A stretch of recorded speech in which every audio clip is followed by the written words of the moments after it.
Hey, so I'm gonna go over some texture strategies, not maybe as basic as the starter stuff, as just sort of setting it up um, in Maya and just being able to just see your texture and setting up UVs and stuff. So I've got some stuff set up already. I've got a model set up here. Um, I've already set up UVs for it.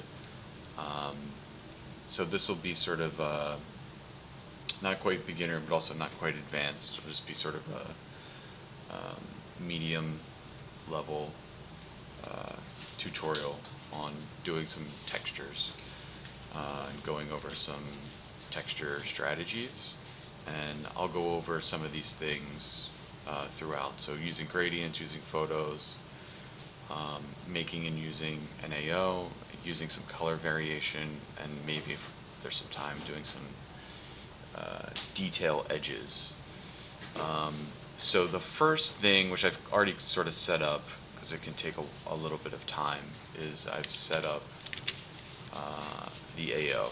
So let's see if I hide. So when I do an AO, and what an AO is it stands for ambient occlusion. And what it's doing is it's basically faking a light coming from sort of like up above the object up here, and it gives sort of a general shadow to objects. If there was a ground layer here, this is sort of using SSAO, which is screen space ambient occlusion. We get this sort of little shadow around the object on the ground. So it gives us a nice little shadow coming from above, and that's what we want to simulate, because it'll give us sort of a nice grading here. We don't see a huge effect, but it's a good habit to get into and a good thing to do for almost all objects.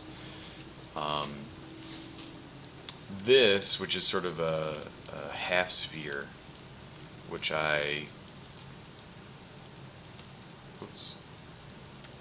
cut in half like that.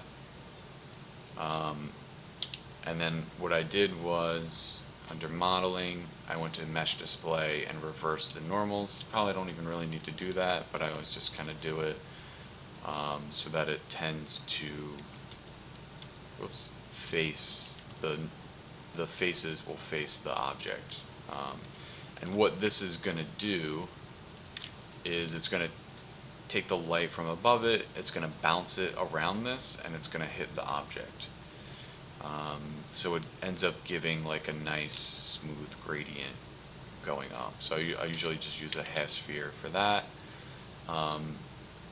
In order to actually do the bake, you want to switch from modeling to rendering, and under lighting shading, you want to go to batch bake mental ray. Now this will also require that you've set up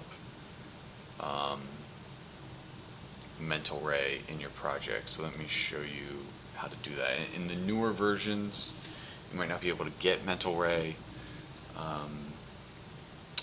because I think I forget which company, but a certain company has bought it, so that you might have like Arnold or something else. But generally you would go into settings, preferences, plugin manager,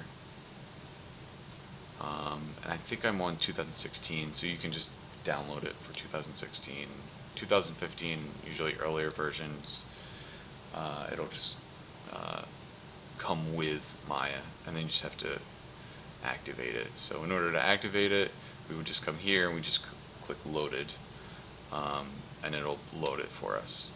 Once we have mental ray, you'll see this option. If you don't see that option, then you don't have mental ray or another plugin. And you want to hit this square box. That box will give you the ability to see all these options, and these are basically the options that you want. You want to bake a selected object, bake it to texture, you want to bake the shadows, use bake set override. Your rays you can play with. This can sort of take a while, especially if you have your rays up, so you may want to put them low to start. The AO will look blotchy, but if you can just test it, you can always do another pass and make the settings nicer. Um, and depending on the speed of your computer, it may take an hour to a couple of hours, so you may want to set it and go to lunch, or do it before you go to sleep or something like that. This is where you name it. You want to make sure you give it a unique name so it's not always overwriting whatever was previously there. Here you can set your texture size. You can play with the samples again, and I like to make the texture seams pretty big, so I put them at 6. And what that means is in the UVs it will, oops, let's close this for a second. If we look at where the actual UV is ending, it's giving us a little bit of a buffer area before it's using that black, which is nice because sometimes if the black is too close, you see it in your texture. So I like to sort of, 6 is usually a decent number to push that blackness away.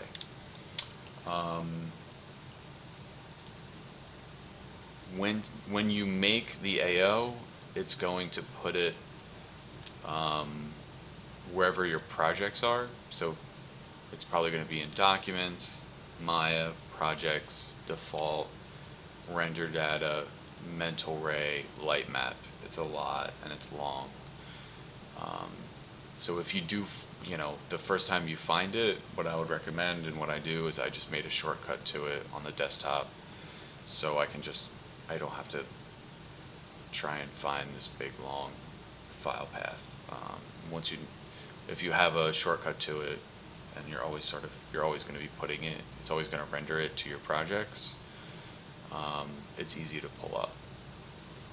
What it makes it, so I've already made this one. This is already done. I brought it in, and let's see what. I'm going to set one of these to what it normally looks like, so you can see. So this is what it will normally look like. It's set to normal, and the opacity is at 100. What I like to do, I'm going to turn that off, is, and I'm going to just turn on some base layers here so we can sort of see through this. What I like to do is I like to set this to multiply, so that way we're going to be able to see the color underneath, and we're basically just going to get the shadows from this. So multiply will allow us to just see the shadows. And I like to bring the opacity down so it's not at 100%, so the shadows aren't too dark. You're probably going to have shadows in your game. You may be adding more shadows on top of this. You may have, like I mentioned before, screen space AO. You're going to have shadows from light maps. So you can bring this lower, and usually I bring it to like 25 or like 33%. And it's still good to have, even if you're bringing it lower, because you're still going to get nice gradients and nice shadows, especially with more detail. The more detail especially if it's like smaller, like wrinkles, or if it's a sci-fi door and you've got little cuts in it, all that stuff will come through really nicely in an AO. What I do then is I duplicate it, and I change that to an overlay layer. And what that will do, I'm going to get rid of this one because I've already made one. What that will do is that'll sort of bring out some of the highlights of the AO. So some of the parts here that are like white or a bit lighter, those are then going to show up a little better. You can sort of see it a little bit. You can see some of the brights sort of pop a little bit. So I like to set one of them to overlay, so I get just that little bit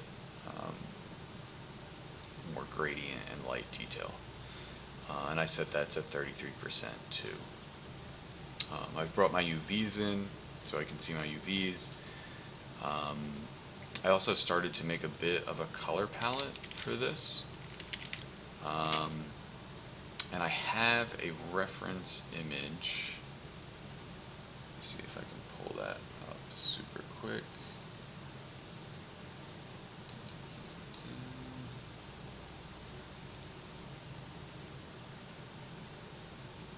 This will probably take me a minute now.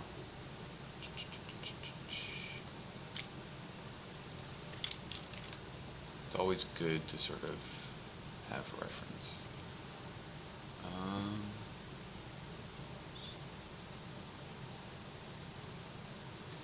Let's see here. So these are some of my leaf references. Here we go. Let's check out this one. So I really like the leaves in this image, and there's a lot of color variation in here, and you might not know it by looking at it, but you're getting like some very bright yellows. You're almost getting some stuff that's like maybe almost orange. You're getting these dark greens. You're getting some spots. There's like some brown stuff in here. So it's always sort of good to make a color palette, and you can bring an image like this into Photoshop.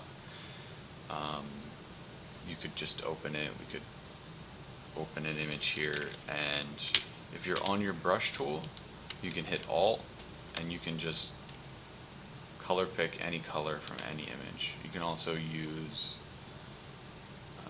let's see, the color picker here, and you can just color pick an image, which is nice. Sometimes your eye may deceive you, and what you think you're seeing, you're not seeing, so it's nice to just color pick a few colors and maybe make a bit of a color palette. And then what I'll do is, once I start to paint this texture,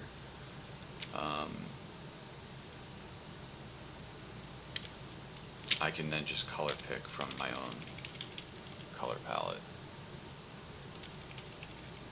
and we can start to lay some of that stuff in there. So that's my color palette, and we've gone over sort of BAO. So let's go over some of those gradients now, which I started to do. So I started to maybe sort of put, let's go back to our layer. We are working on layers, so that way we can sort of, as you maybe saw me just do, I can just lower, if something's just too much, like it is there, I can just lower the opacity.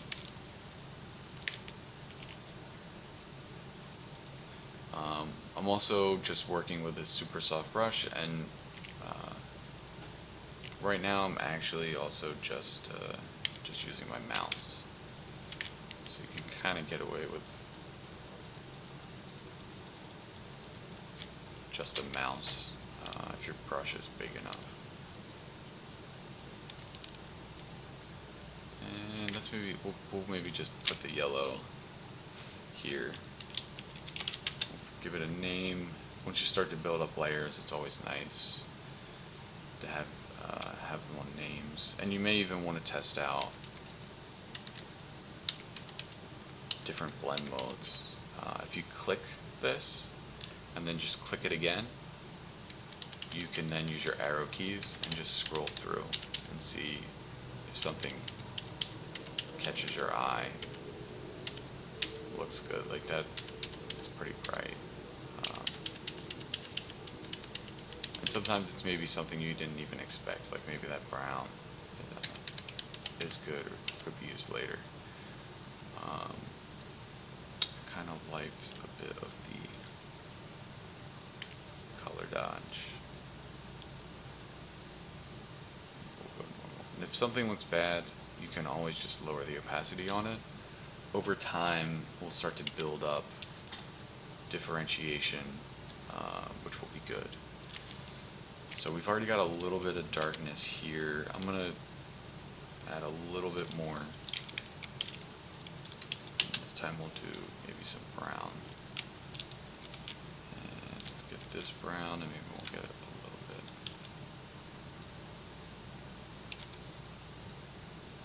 bit.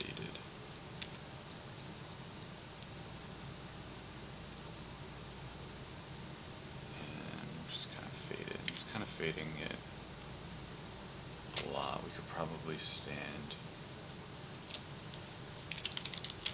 to have a nice big green. So maybe look at the dark green and go more towards this.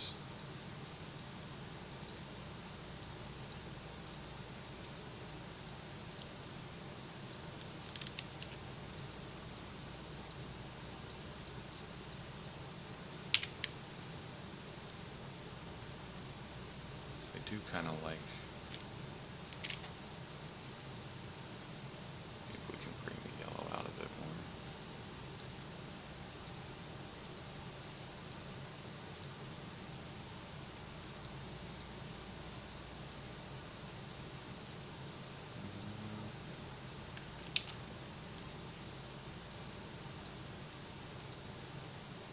Sometimes you just gotta test it too.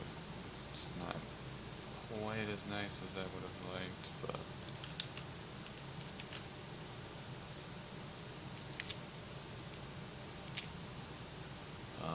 I should also have mentioned this is our UV layer, and it's good to set this to screen so we can sort of see through and see how that looks.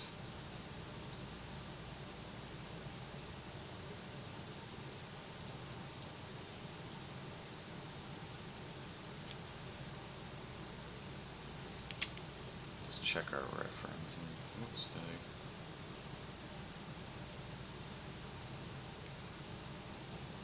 close that. Check that reference. So it looks like, and maybe looking at the reference, more of the yellow is actually coming through on sort of these veins. So maybe we can sort of keep it fairly light, and maybe we'll just add just the tiniest bit more green.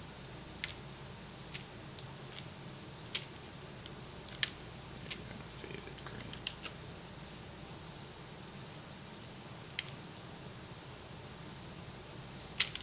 Yeah, still needs work, but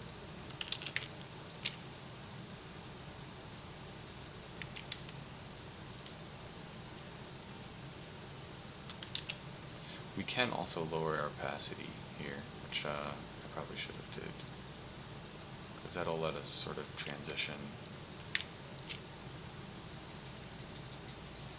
a little bit smoother there. So that'll sort of help. And that's relatively quick, but that at least gives us a nice gradient going up and down this thing. Next thing we can do is to try and use some photos. So let's see.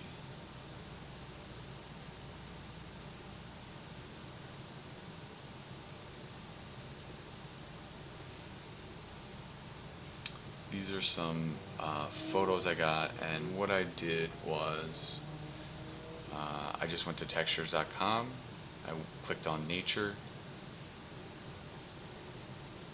scrolled down, saw leaves, and then just grabbed a bunch of these. And they're really nice actually. The account is free. You get like 15 megabytes of downloads, which is plenty, you know, and I think that's per day. So this is plenty. Because generally I'm just going to use it for some of those veins and a little bit of like texture and noise, maybe even some of these like little spots. So we want to try and get some of that detail that's there and have that come through, so we don't want that. So let's bring some of these in.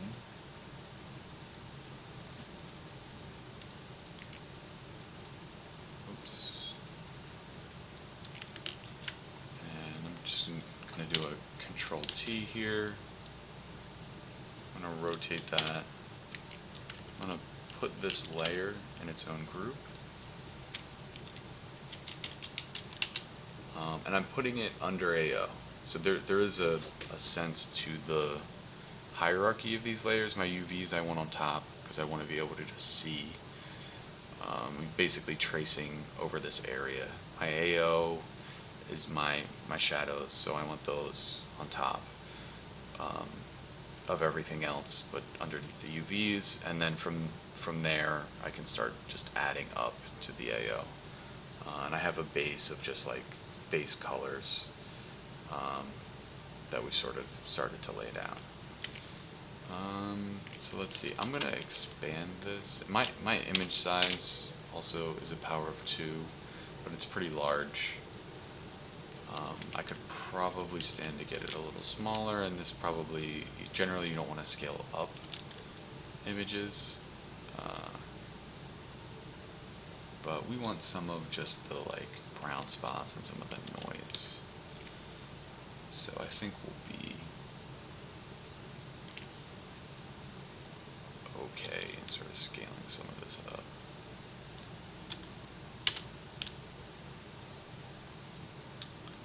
Let's see here, maybe I can even manage to get a bit more of it in. Now, this is obviously going around, and we don't want all parts of this. So what I'm going to do now is I'm going to make a mask, and I'm going to hide. I could delete, but if I delete, it's just gone. If I make a mask, I can always bring it back. So I'll show you what that means. So in order to make a mask, I'm going to click this button down here. It's going to add a layer mask, and it's this white thing. So what I'm doing now is I'm not actually painting on this image. I'm painting on this mask. So I want to make sure I have this clicked. If for some reason we click off of it, we want to click on there, and then we're gonna, with a layer mask, you're always painting in black or white. So you're just painting what you're seeing and what you're not seeing. I always sort of tend to forget if I want to paint in black or white. I feel like that's normal.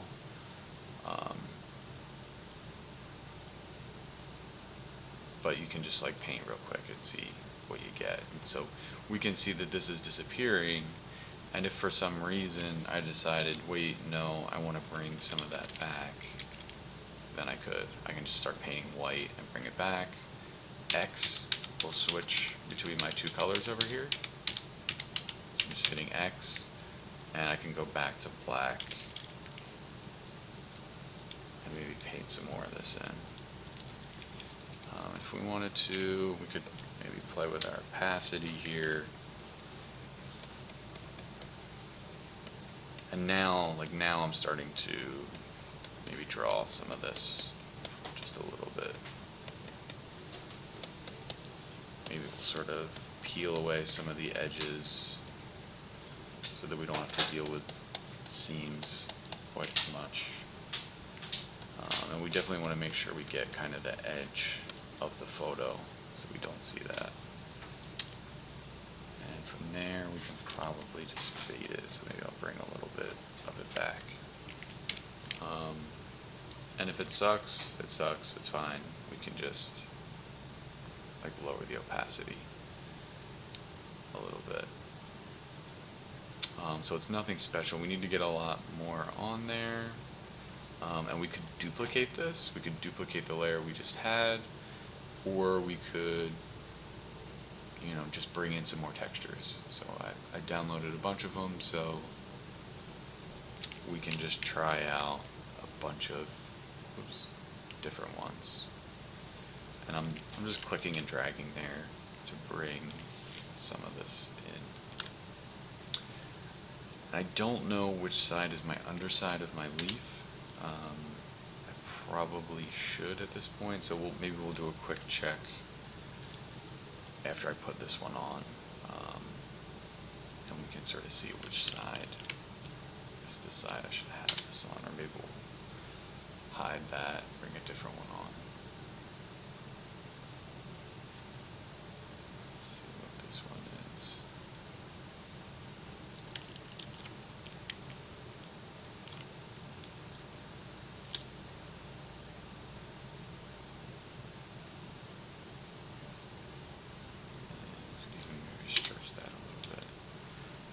I'm going to click this button to make a mask again. I'm going to go to my brush tool. I'm going to up my opacity. Switch my color there. And we'll fade some of this. And here you can see the color really doesn't work.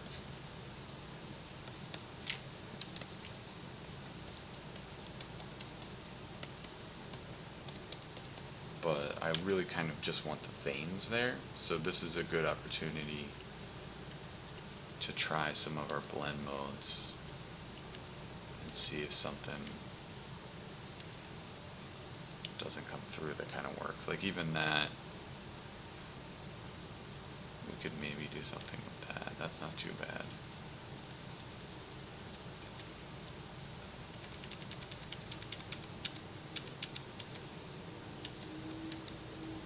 That I kind of like because it's subtle. And if we wanted to, because it is a little bit strong on green, we could always go back to the image with this layer, and maybe I'll like desaturate it a little bit to get it a bit like we might want it for our particular image and what we're going for. So I'll keep doing that, but we should test this out before we start putting in too much detail. Let's save it and see what it looks like. I'm going to save it as a PNG, and I'm going to turn compression off. So let's see what this looks like on our object. I'm going to give it a new material. I'm just going to give it a Lambert. I don't need it to shine. I'm going to name it. And then we'll search for it. I'm going to click File.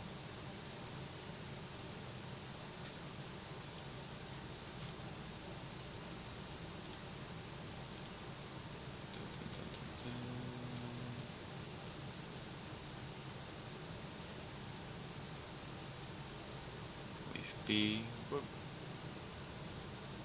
Leave B in the lily pad. There we go. And now we can sort of see it on there. Let's maybe bring our layer back. Maybe we can get rid of that.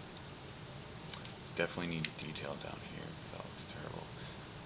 And it looks like we sort of got like the underside, though that may have been the overside of that texture. We're going to want more of the underside on what will be the left side.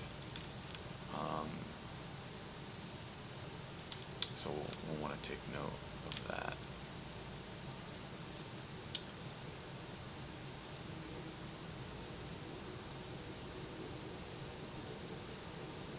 So this could work because this is the underside here. So I'm just doing Control T, did that the wrong way.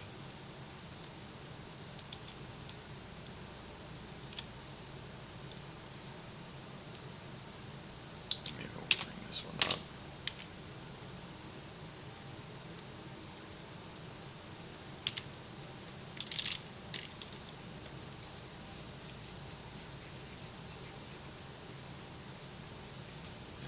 Fade that.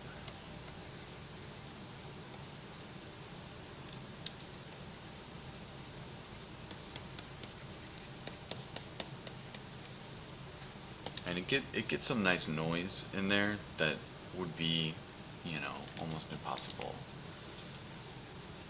to sort of paint. And you don't necessarily want to like photo slap everything, especially because these aren't that similar photos. But it helps start to lay, you know, even if you did want to paint it, it helps start to lay the groundwork for what you could paint sort of later on. Like even that's maybe sort of working in, so it's not quite what I want, but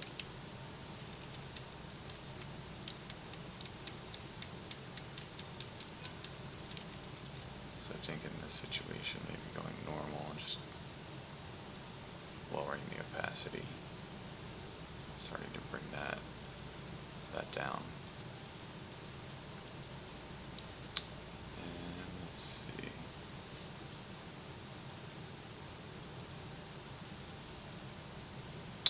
This is sort of the underside.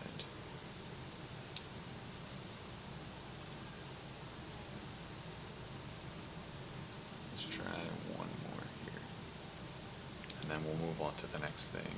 This might be kind of boring to watch. We'll get one more in there.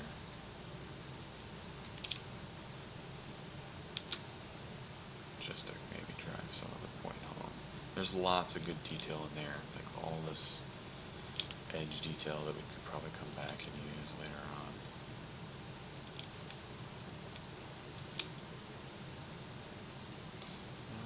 I'm going to put my anchor point down here, and then if I use Shift Alt in the corner here, I can sort of scale this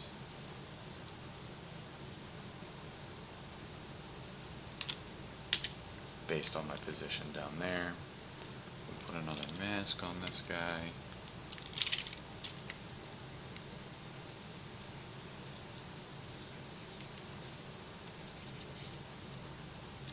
Hey, maybe we even want to bring it back there, who knows? Maybe that little bit looks cool.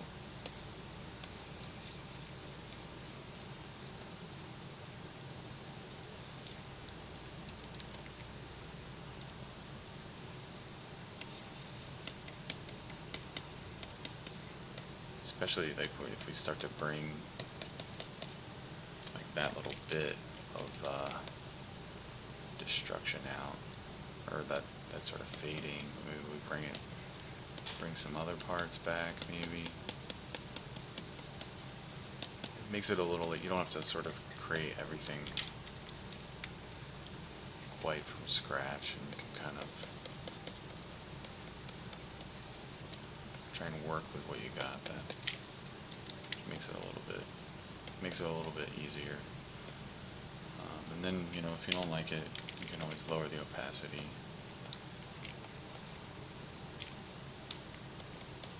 But it'll give you a little bit of, like, hopefully, you know, noise, at the very least, to kind of work with.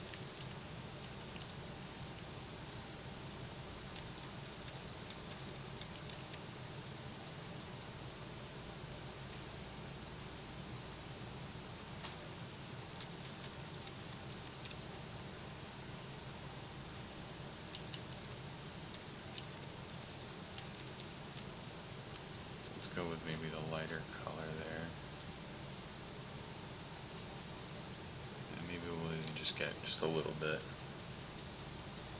Cool. So that's sort of adding photo. There's still lots. I mean, I would probably try, I think, what did I download? 9. I'd probably end up trying all 9, and I'd probably do some duplication, and just keep testing and experimenting, seeing what works best. And eventually refining stuff to like get down to like the exact details that I want. So maybe we'd end up making 2 or 3 groups of photos by the end of it. So let's go back to our strategy. So we did some gradients, we did some photos, we did an AO, and you definitely want to get color variation in there. Even with all of the green,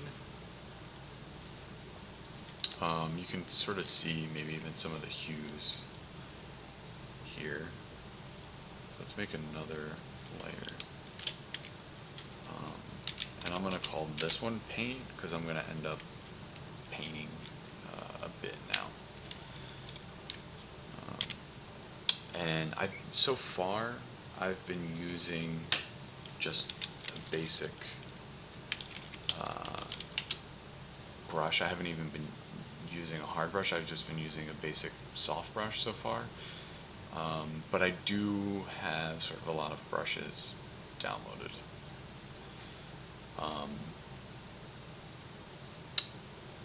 a lot of people would probably, most people would probably tell you you really only need a handful of brushes, maybe like 12 or something like that, and even at that you could probably get away with just using a hard and a soft brush.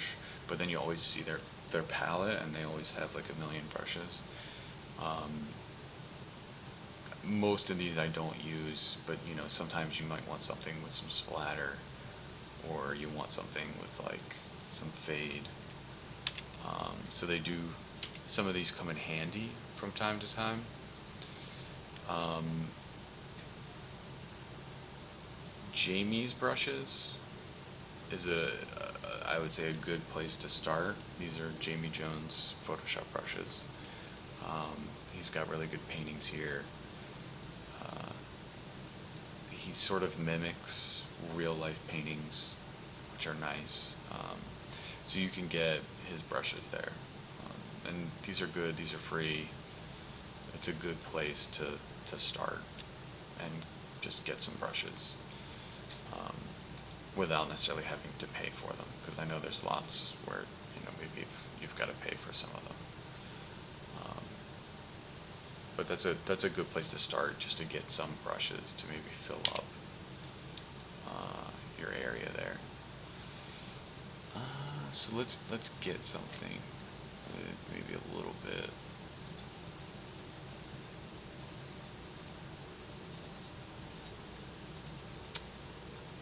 Of some splatter.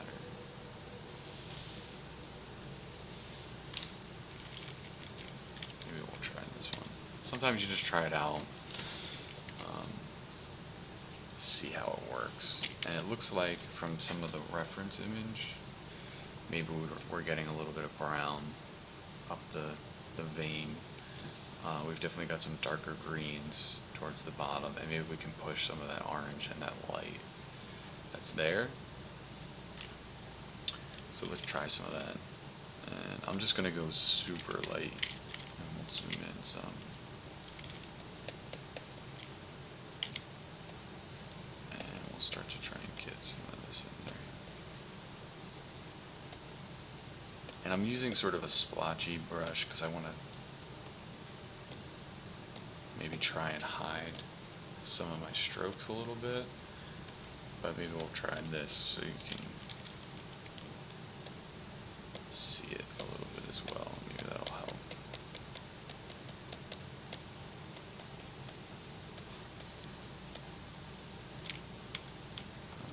We'll get a little orange. So this is a good way just to try and get some color variation in here. Maybe we'll go back to our yellows and maybe some of our oranges for up here. Start to try and get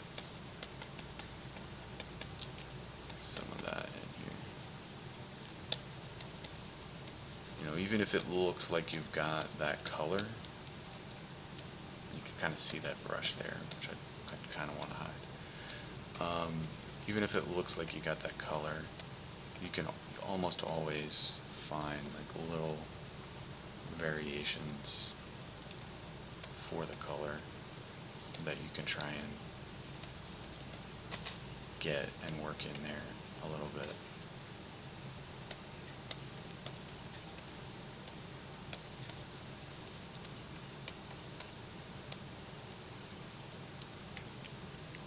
Kind of seeing that a little bit, so I could, maybe we'll just blur that.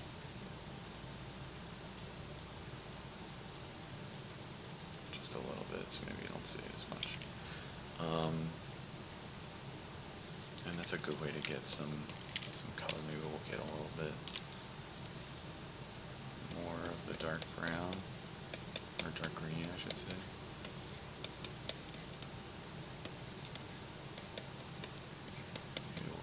Some of that, and if you've got that base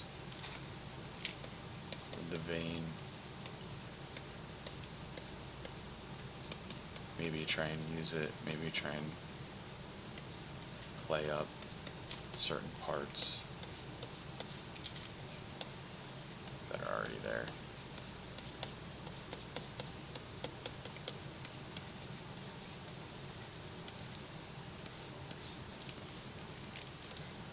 usually want to keep it really subtle. And a good sort of maybe rule of thumb is if you can, if it's subtle enough where maybe you can't even see it, like this could be even lighter.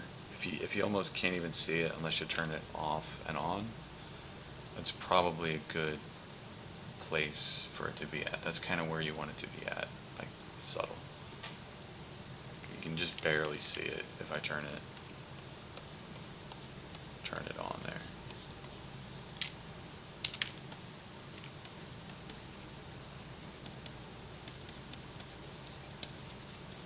And we could do a lot of this. We don't have to just do. Let's maybe go to my soft brush here.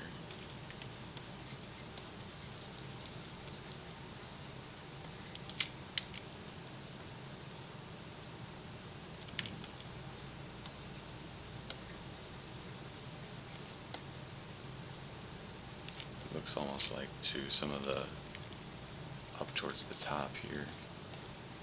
See that's way too much. So let's do a new layer.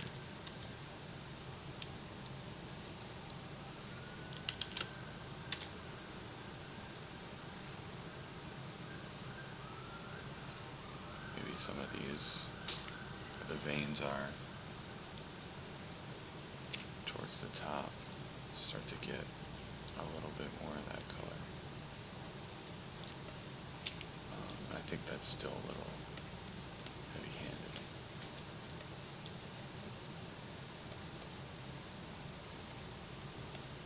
And I'm doing this a little bit quickly and sort of sloppily, because it's probably running long already, but let's blur that. Oops. Let's gush and blur that.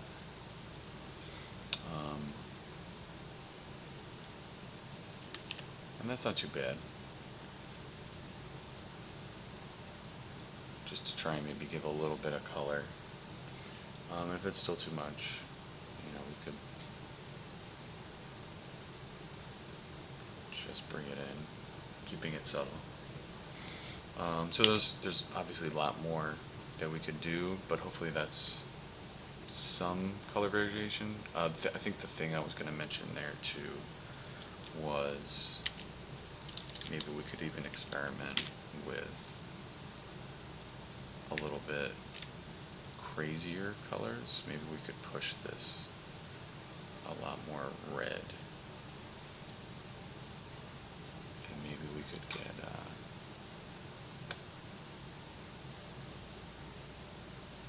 let's get a really splotchy brush here.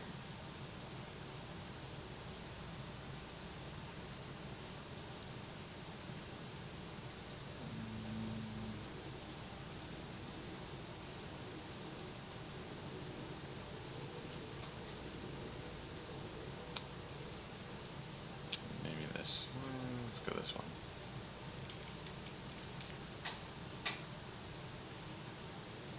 Maybe we can try and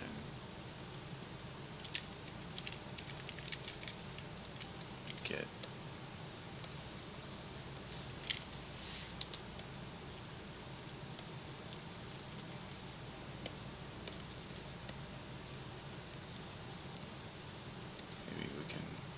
some of this, add some more red, maybe we'll come through with a little bit of brown, probably use some of that here too, maybe in here somewhat.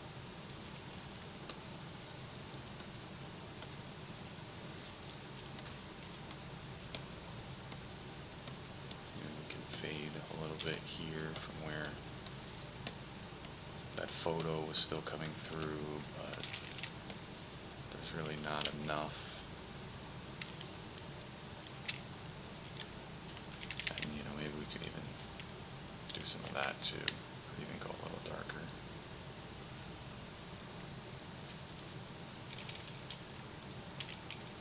See what that kind of starts to do for us.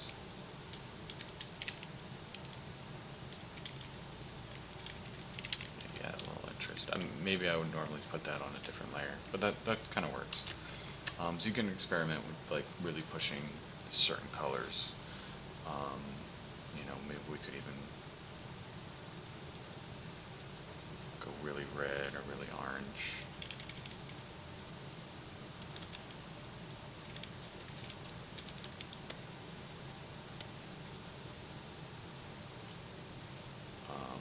That looked like it was too much. But maybe we can blur it.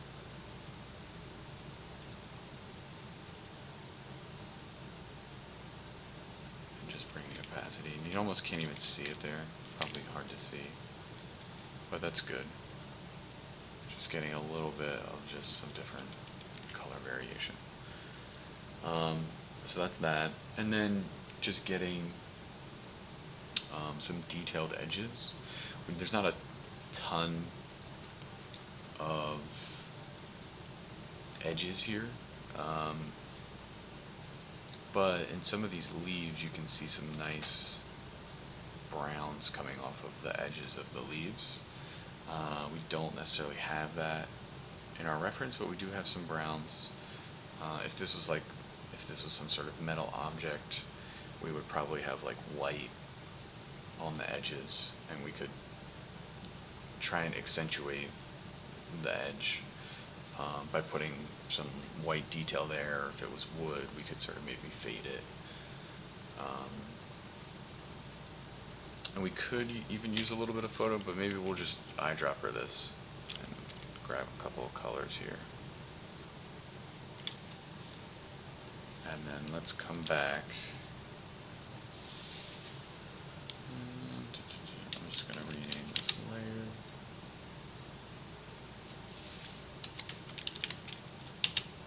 And we'll make an edge detail layer.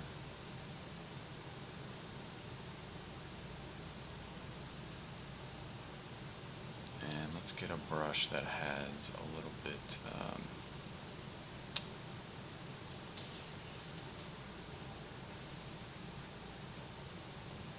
sharp edges to it.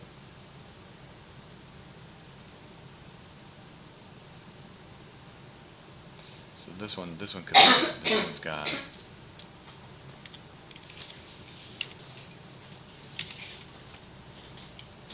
some sort of sharp edges there. Maybe not sharp enough, but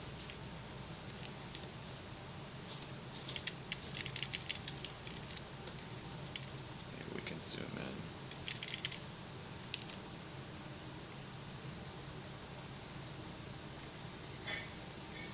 And then maybe we can just get maybe some tidbits of brown here.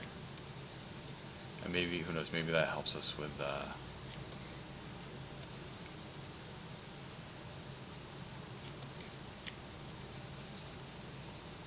getting rid of some of the seams, because we're probably going to get seams on some of these edges. And if you have Mudbox or Substance Painter or something, some sort of 3D coat, some sort of poly painting package, that always helps getting seams out, because they might be tough to kind of see in Photoshop. I think with the detail that I have from the photos, this edging is not gonna,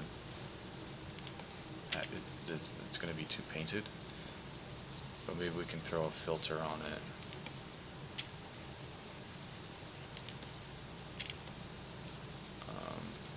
I may have also been a little bit too heavy-handed with it.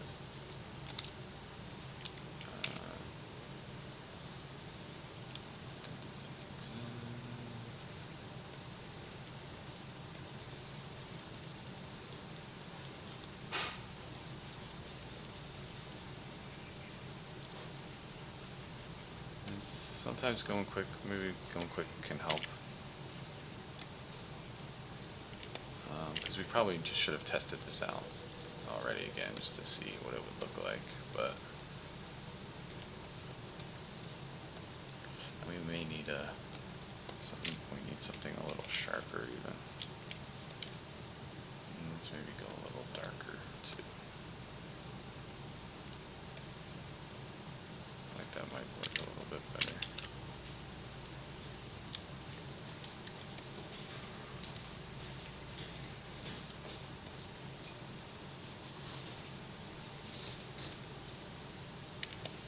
Let's try and beat it up.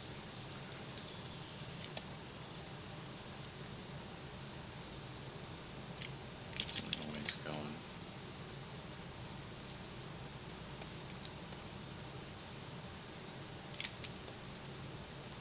That's the one thing, you know, if you're painting stuff,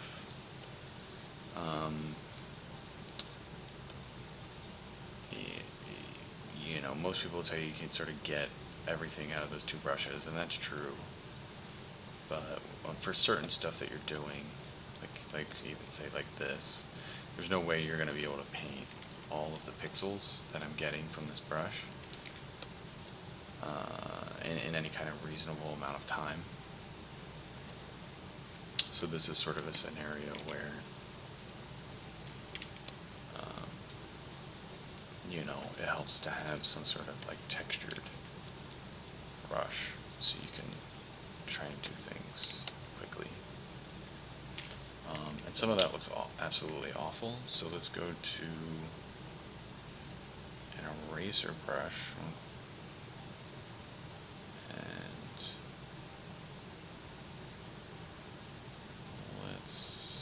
maybe we'll try this one.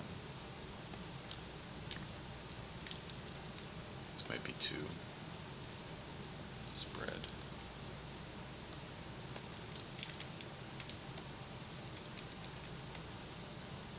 That too.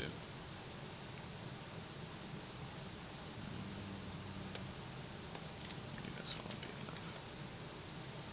That's not too bad. Maybe we'll even fade it some. And then we can sort of just peel it back.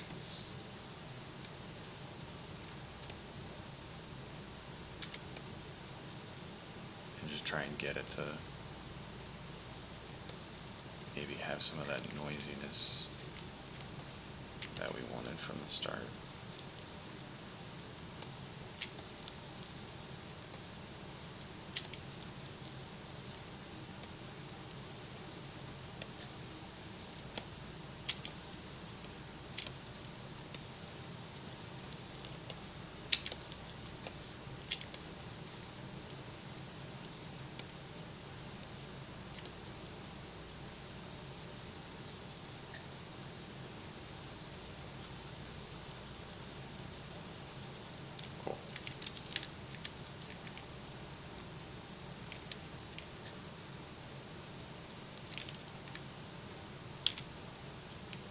So let's check this out.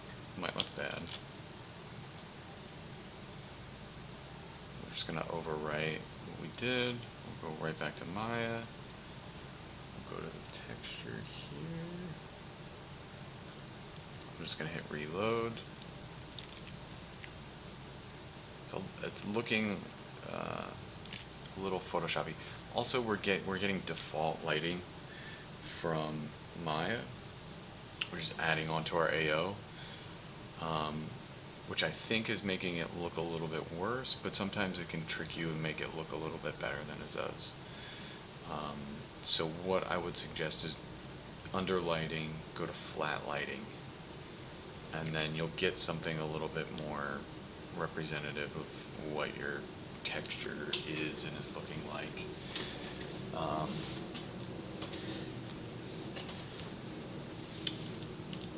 Even though you'll probably, I mean, you could also just put a light. We could just have a light here,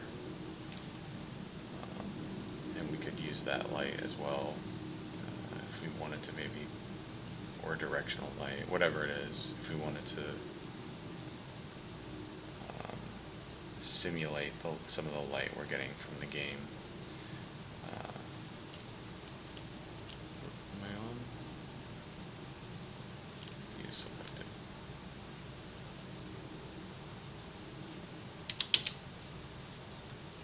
So we could do that, but I'd usually suggest just using flat lighting.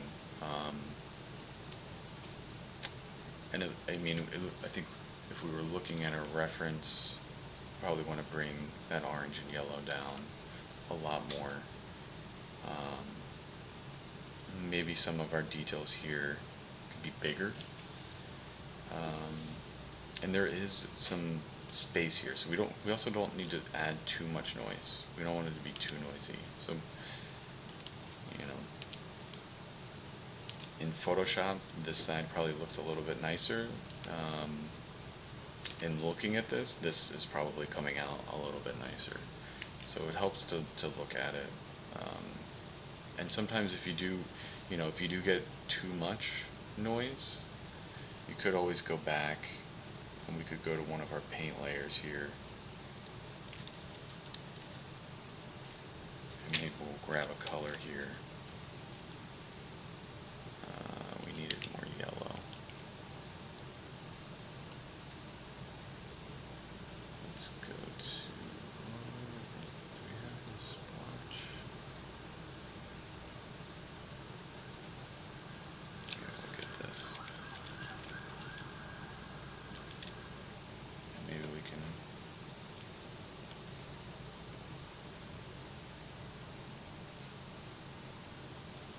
go to this.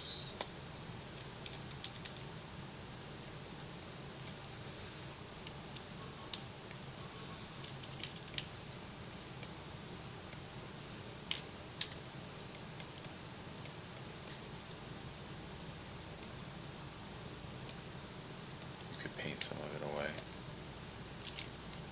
Maybe we should have a little more green too.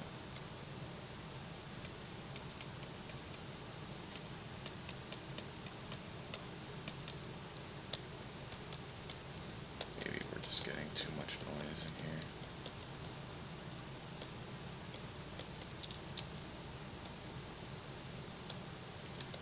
Or we could just eyedropper what's there.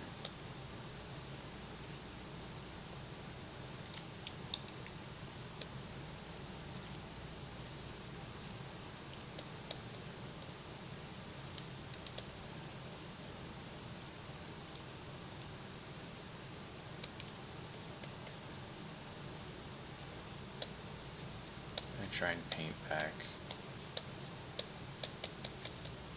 a little bit of that noise, maybe. This could be messing up a bit of our gradients and whatnot, though.